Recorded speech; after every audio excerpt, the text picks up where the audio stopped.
안녕하세요, 여러분. 만나서 반갑습니다. 저는 지수입니다.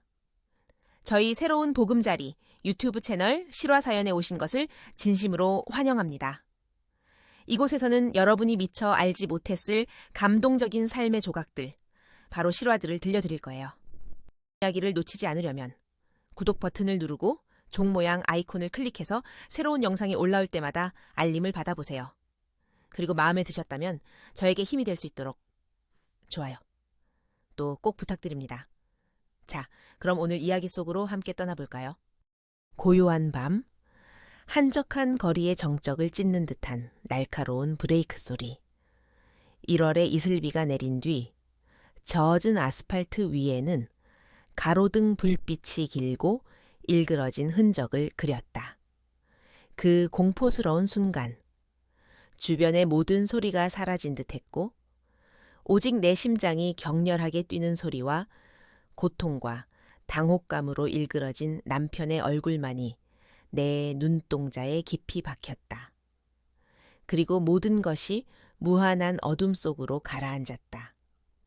차가운 병실에서 깨어났을 때 소독약 냄새가 코를 찔렀고 가혹한 현실이 날카로운 칼날처럼 내려앉았다. 그는 영원히 떠났고 나 홀로 엄청난 빚더미와 어려움 속에 남겨졌다. 너무나 큰 상실감에 내 마음은 얼어붙었고 모든 감각은 무뎌진 듯했다.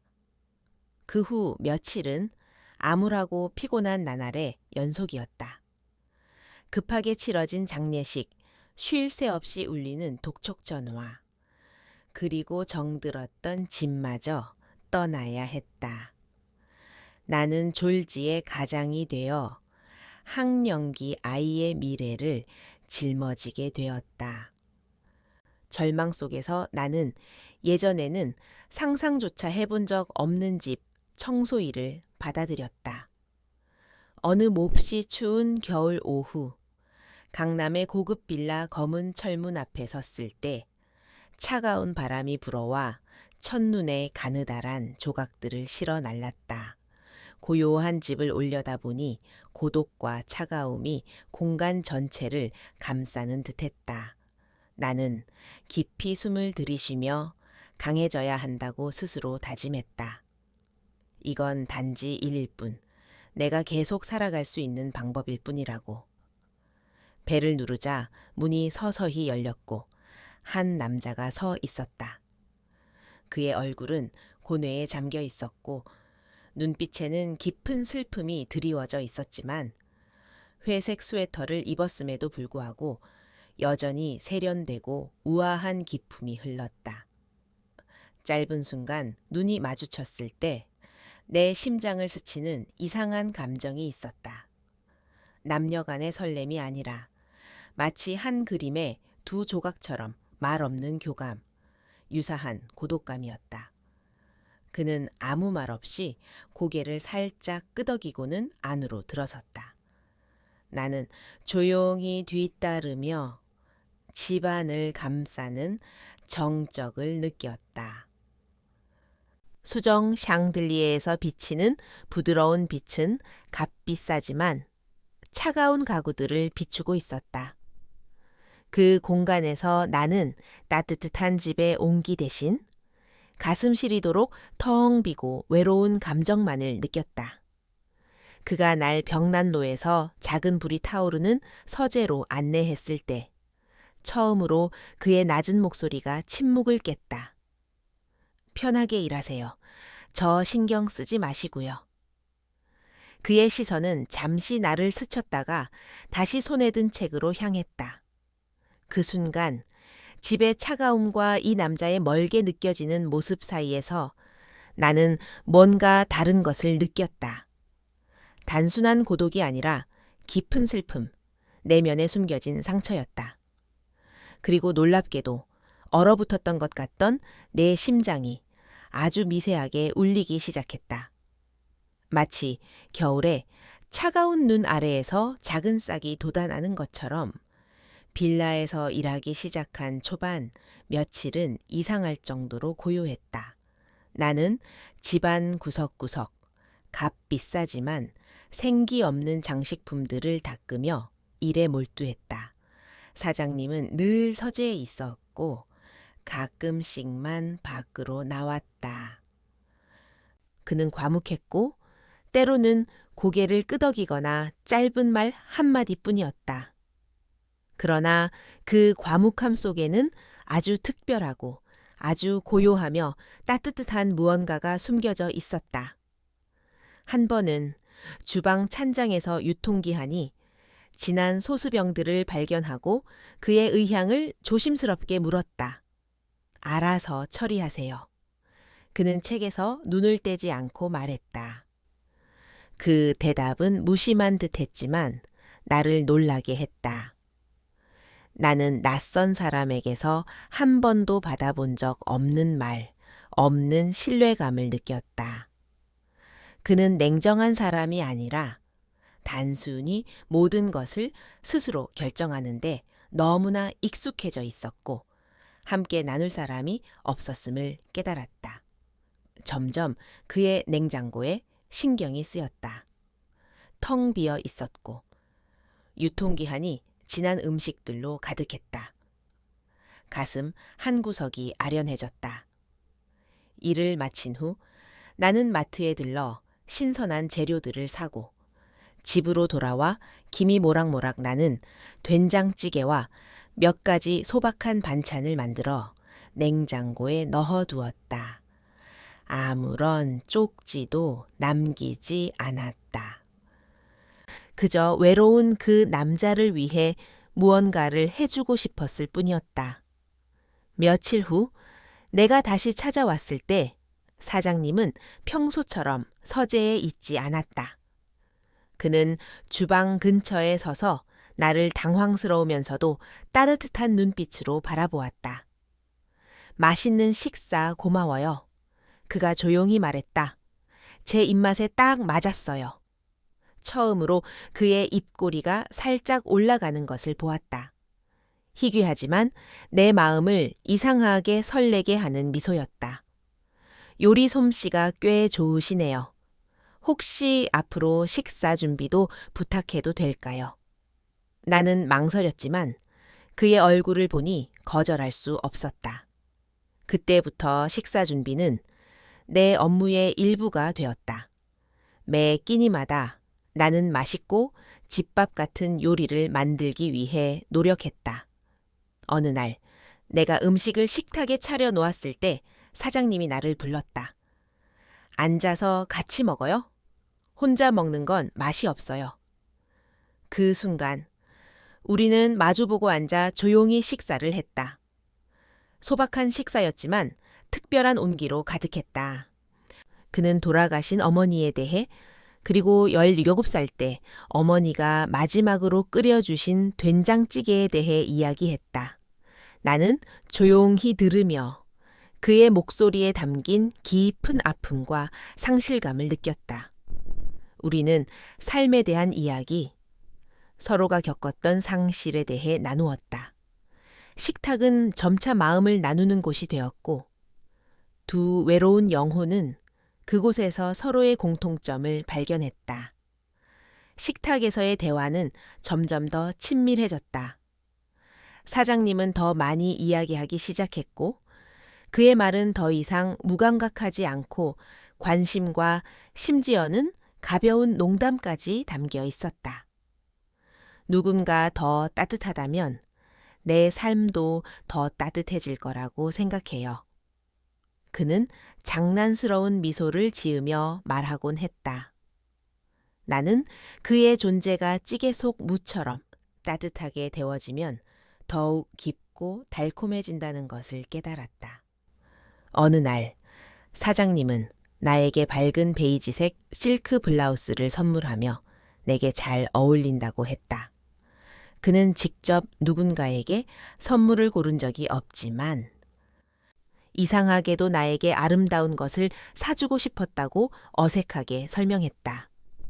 난 그냥 당신이 내 곁에 계속 있어주길 바라요.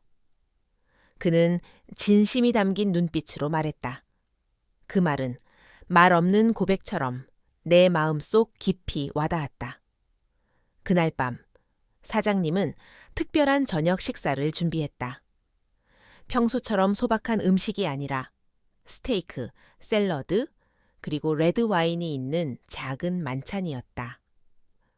처음 만났을 때 당신이 너무 아름다워서 놀랐어요. 그가 몇 잔의 와인 후에 입을 열었다. 하지만 당신이 가정이 있다고 생각해서 거리를 두려고 했어요. 나 또한 솔직하게 처음에는 그를 무서운 사람이라고 생각했다고 말했다. 와인 기운이 돌자 분위기는 더욱 따뜻하고 친밀해졌다. 진심 어린 이야기들이 흘러나왔다. 그는 매혹적인 눈빛으로 나를 바라보며 내 몸매와 자연스러운 아름다움을 칭찬했다. 나는 수줍게 웃으며 운동보다는 인내심으로 살아간다고 말했다. 그게 더 대단한 거죠. 그는 말했다. 어떤 사람들은 평범해 보여도 쉽게 무너지거든요. 우리의 눈이 마주쳤고 그 속에는 이름 모를 감정, 그 어느 때보다 강렬하고 뜨거운 감정이 담겨 있었다. 와인잔은 비었지만 누구도 자리를 뜨고 싶어 하지 않았다. 사장님은 방이 많으니 밤늦게까지 갈 필요 없다고 했다. 솔직히 말해서 오늘 밤이 조금 더 길어졌으면 좋겠어요. 그가 속삭였다. 내 심장이 격렬하게 뛰었지만 나는 고개를 끄덕이며 머물기로 했다. 샤워를 마친 후 나는 머리에 수건을 감고 속옷만 입은 채 거실로 나가 옷을 가져왔다. 뭐 필요한 거 있어요? 사장님의 목소리가 뒤에서 들려와 깜짝 놀랐다. 그는 거실 입구에 서서 나를 빤히 바라보다가 이내에 당황하며 급히 시선을 돌렸다. 당신은 정말 아름다워요. 아까 블라우스를 입었을 때도 지금도 그래요. 그가 작게 말했다. 사장님, 이건 그냥 속옷이에요. 나는 웃었고 얼굴이 화끈거렸다. 그래서 더 아름다운 거 아니겠어요? 그가 낮은 목소리로 웃었다. 의미심장한 침묵이 흘렀다. 나는 수건을 내려놓고 그를 보았다. 사장님, 일찍 주무세요. 아침 식사 준비할게요. 그는 고개를 끄덕이더니 망설이며 말했다. 이야기 친구라도 같이 잘래요? 그의 말에 나는 멈칫했다. 손이 살짝 떨렸다. 그의 눈빛에는 장난기가 없었고 오직 진심과 깊은 갈망만이 담겨 있었다. 나는 조용히 미소 지으며 당황스러움을 감추려 했다. 사장님, 저 코 골아요. 그도 웃었다. 괜찮아요. 저 귀가 어두워서 잘 못 들어요. 두 사람 사이에 이름 붙일 수 없는 강렬한 감정이 솟아오르고 있었다. 나는 한숨을 쉬고 고개를 끄덕였다. 방도 넓고 침대도 크네요. 그가 고개를 숙이고 조용히 말했다. 그럼 불 끄고 갈게요. 그가 조심스럽게 불을 끄고 다가왔을 때 나는 살짝 침대 모서리 쪽으로 몸을 돌렸다. 몇 초 후 그가 조용히 누웠다. 등과 등 아주 가깝게 맞닿았다. 그의 숨결이 내 목덜미에 닿았고 따뜻하고 강렬했다. 방 안에는 두 사람의 규칙적인 숨소리만 들렸다. 나는 조용히 속삭였다. 혼자 잤던 침대가 지금은 훨씬 넓게 느껴져요. 그가 조용히 대답했다. 그래서 침대가 늘 차가웠던 거죠.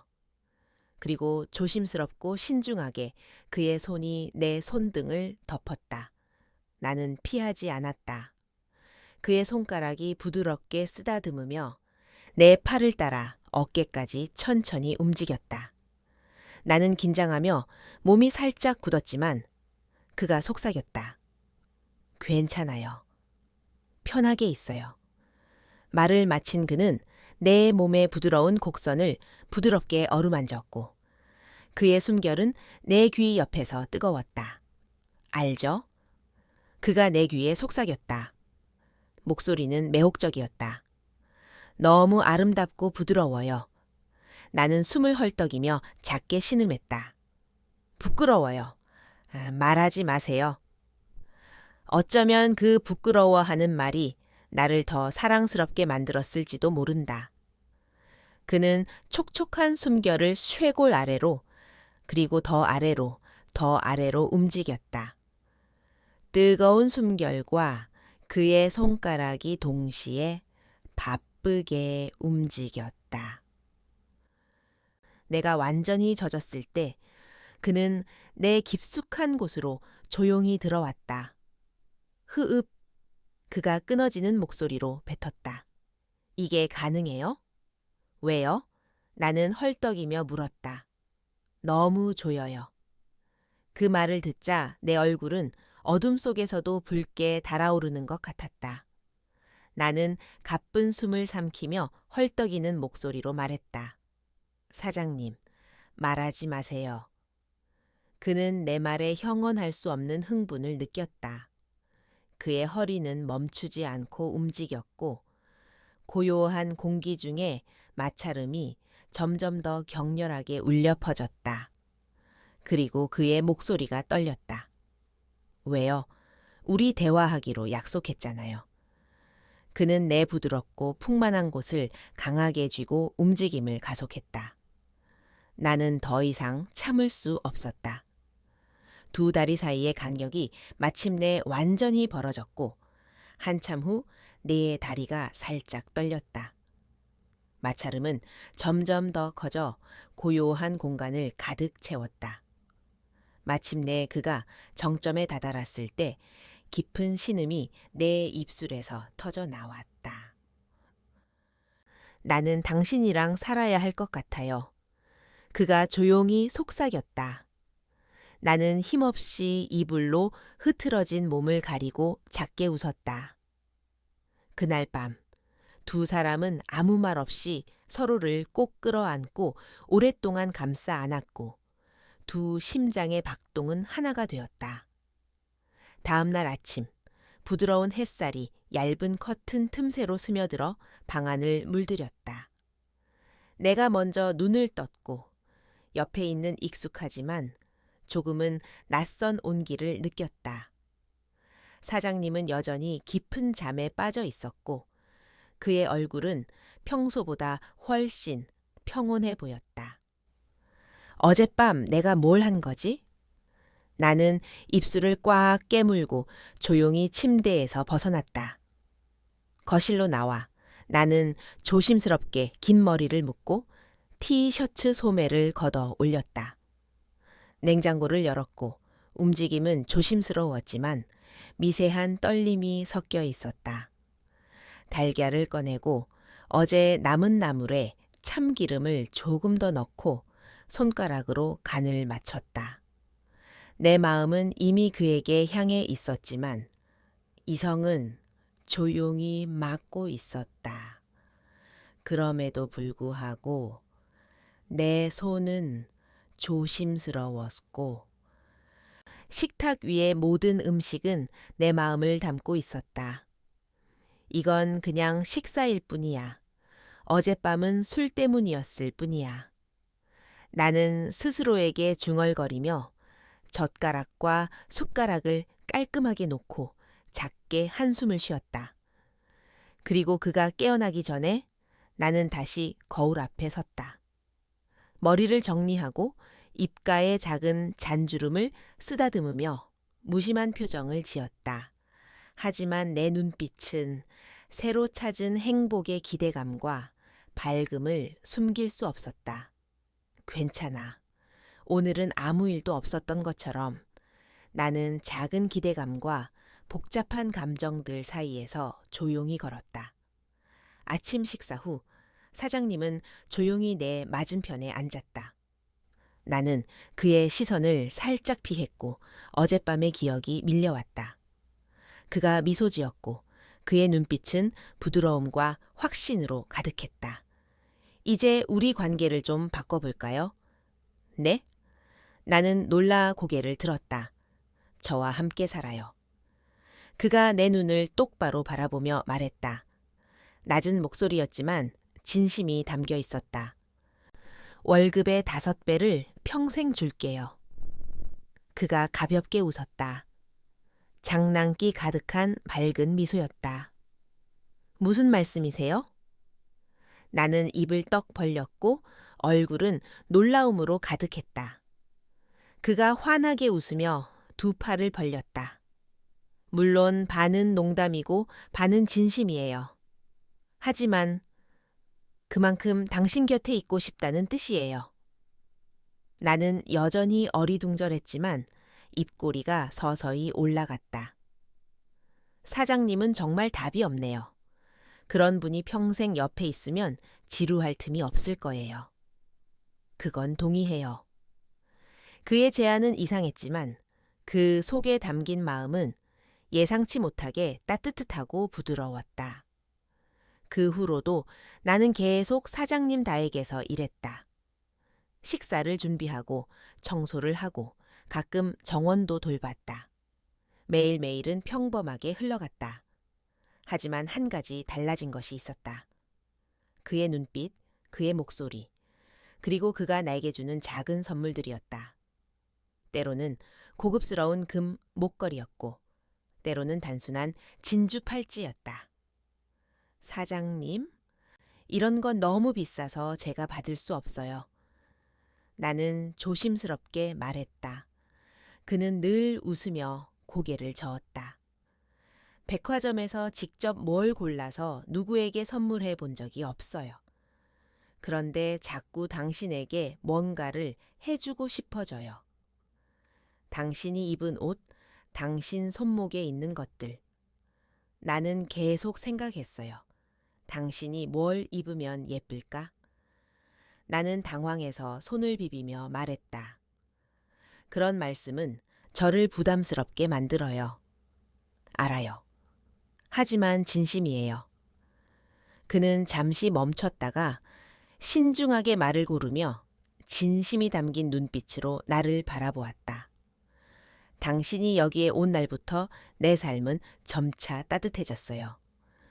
난 그저 당신이 내 곁에 계속 있어 주길 바래요. 나는 대답하지 않았지만 그의 말이 거짓이 아님을 마음속 깊이 알고 있었다. 그날 나는 된장찌개를 끓였다. 단순한 재료였지만 전통 된장과 데친 채소, 송송 썬 청양고추를 넣었다. 아주 오래전 우리 엄마가 해주시던 방식과 똑같았다. 사장님은 숟가락을 들고 조용히 몇 숟가락 먹었다. 그러다 숟가락을 멈추고 고개를 숙인 채 조용히 숨을 쉬었다. 이 맛은 그가 작게 중얼거렸다. 제가 17살 때 어머니가 처음이자 마지막으로 끓여주신 된장찌개 맛이에요. 나는 조용히 숟가락을 내려놓고 그의 표정을 살폈다. 그는 눈을 감았다가 뜨고는 평온한 목소리로 말을 이어갔다.